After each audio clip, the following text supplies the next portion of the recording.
Мөнхийн улсын компани Монголд анх удаа хэвлэлийн салбарт ISO 9001/2008 олон улсын стандартыг нэвтрүүлж байсан бол энэ удаа ISO 14051 стандартаар Монголдо төдийгүй Аз намхан далайн бүс нутагт загвар байгуулга болох нэ. ISO 14051 стандарт нь хүрээлэн буй орчны менежмент бөгөөд материалын урсгал зардыг тооцооллыг хэрэгжүүлэхэд чиглэдэг юм а. Энэхүү стандартыг хэрэгжүүлснээр үйлдвэрлэлийн хаягдал алдагдлыг бууруулах, эрчим хүчийг хэмнэх замаар байгаль орчинд ээлтэй үйлдвэрлэл явуулдаг юм. За Азийн улс орнуудад түгээн дэлгэрүүлж тэргүүн туршлагыг бий болгох зорилготой маа.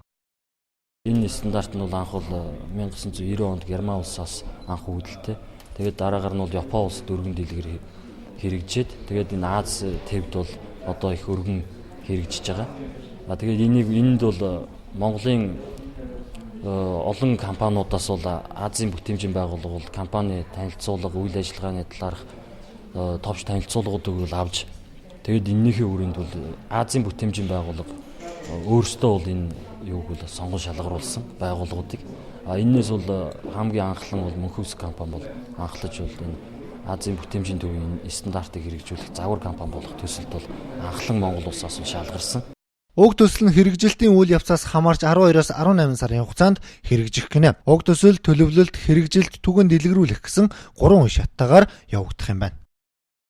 Монголын бүтээмжийн төвдөө хамтран зөвлөх үйлчилгээ үзүүлж байна. Материалын урсгалын зардлын тооцоолуур гэж нэрлэдэг энэхүү төслийг хэрэгжүүлж эхэлсэндээ баяртай байна. 3 үндсэн зүйлээс бүрдэх юм. 1-р зарчмыг бууруулах, үр ашгийг дээшлүүлэх, 2-р өөрчлөлт, сөрөг тогтвортой байдлыг хангах.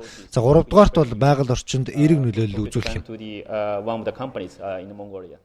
Монголын бүтээмжийн төв болон Мөнхийн үсэг компани нь Монгол улсын үйлдвэрлэлийн салбарт чанар болоод бүтээмжийг дээшлүүлэхэд хувь нэмрээ оруулж байгаль орчинд ээлтэй ногоон үйлдвэрлэлийг бий болгосноор материалын зарцуулалт үр ашгийг нэмэгдүүлэх, зардал болон алдагдлыг багасгаж эрчим хүчний үр ашгийг бий болгоно гэсэн том зорилгыг тавиад байгаа нь энэ юм а.